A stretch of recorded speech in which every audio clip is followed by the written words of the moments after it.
Throughout the years, Chris Hansen has been the pinnacle of the TCAP community, where his investigative journalism has sent to jail over hundreds, if not thousands, of different type of offenders. And throughout his investigative journalism career, he has opened doors for many impersonators, as well as organizations that help him out with his campaign in stopping child predators. One of the groups and organization that came out was known as the Colorado Pet Patrol, also known as CPP, whose main purpose is to stop offenders from hurting children, even though they're a little bit more confrontational in their investigative. Now, recently there's been attorney events where somebody who tried to do the exact same thing didn't end so well because he ended up unaliving an individual who he believed was a child predator.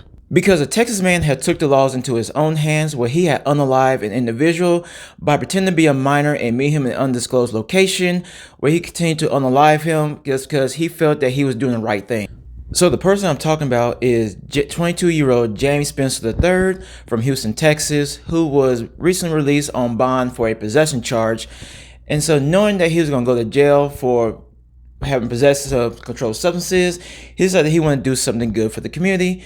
And so what he ended up doing was he created an online account on the messaging app Kik, where he created a fake profile pretending to be an underage child, trying to entice some individuals to come message him. And not long after he created the account, some man came along and tried to talk to him. Now, the man in question who came along and started talking to him is known as 27-year-old Sean Connery Showers. Now, Sean wasn't no angel, because this is not the first time he has done something like this, because back in 2009, he was arrested for possession of adult-rated material that involves a minor. Now, after being caught with that material, he went ahead and pled guilty and served 30 months in prison.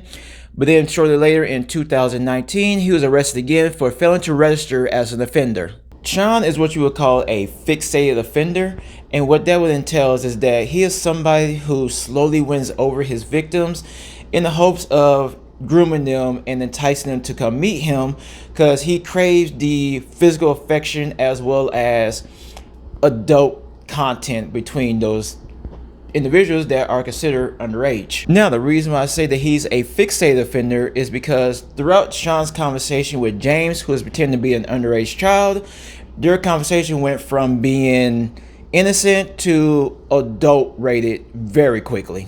Now, James, on the other hand, he didn't like the fact that this person is willing to do anything he possibly could to hurt a child. And so James used his skills and started investigating into this person. Now, throughout their conversations, James would get information from Sean by finding out that who his actual name was, where he was living at, as well as the fact that he managed to get him to talk about his past offenses. Because Sean boasted about how this is not the first time he had done something like this. He has met plenty of underage people before in his lifetime. James getting all this information, he decided he had to do something, because he cannot let this slide. So James created a plan that he would get Sean in whatever way he could possibly could. James ended up convincing Sean to meet him at an undisclosed location so they can actually meet one another.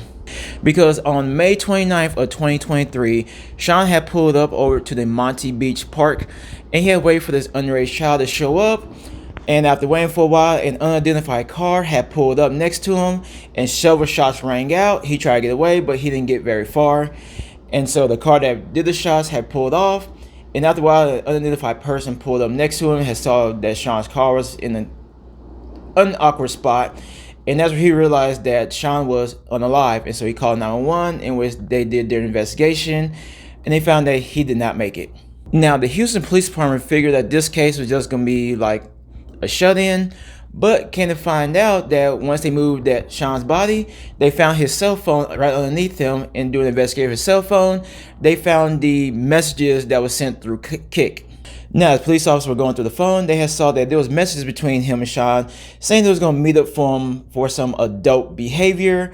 And so as they realized, this guy was going to meet a child, but it turned out the child wasn't actually a child. Now, for a while, police had built their case until they got an anonymous tip from an unlikely source that say you need to go ahead and look into this person, because he may be involved in the unaliving of Sean. So police go and pick James up, in which they, after their interrogation, he actually confessed to everything he did. And in an affidavit that I was able to find, he stated the reason why he acted as a vigilante was because he felt that police weren't doing their job. James had made a statement to police saying that they're not doing enough to keep these P3DOs incarcerated, and that all he wanted to do was rob them and harm them because he knew that they was going to hurt little children and people he know. He also stated that he knew how to track people like this because Sean was his only target. There was actually more targets that he was going after. And so he told police that if they weren't going to do anything about it, then he was going to go ahead and unalive them himself. In the conversation that police had with James's girlfriend, she made a comment saying that James was targeting multiple offenders. Now, with James targeting multiple people, he is what is called a mission-oriented serial killer. Now, what a mission-oriented serial killer is that they fixate on a certain group of people and target them. Because he is basing everything off his own ideology that he feels the world would be a lot better without these individuals. On January 31st of 2024, James was arrested on a first-degree felony murder charge, where he is being held at the Harris County Jail on a $250,000 bond, where he only had to pay 10%, which would be a $25,000 cash bond in order to be released. Now, the district attorney is trying to file a motion to hold him without bond because of his previous charge that he has on his record. And another reason why they're trying to hold him is because of the intensive background and preparation that he went to go ahead and unalive Sean. Because they know that this was not a spur of the moment type thing. Now, do you feel that he may have gone too far with this? Or do you feel that he given the right amount of justice that it deserved? Go ahead and leave a comment down below and stay tuned for more videos like this.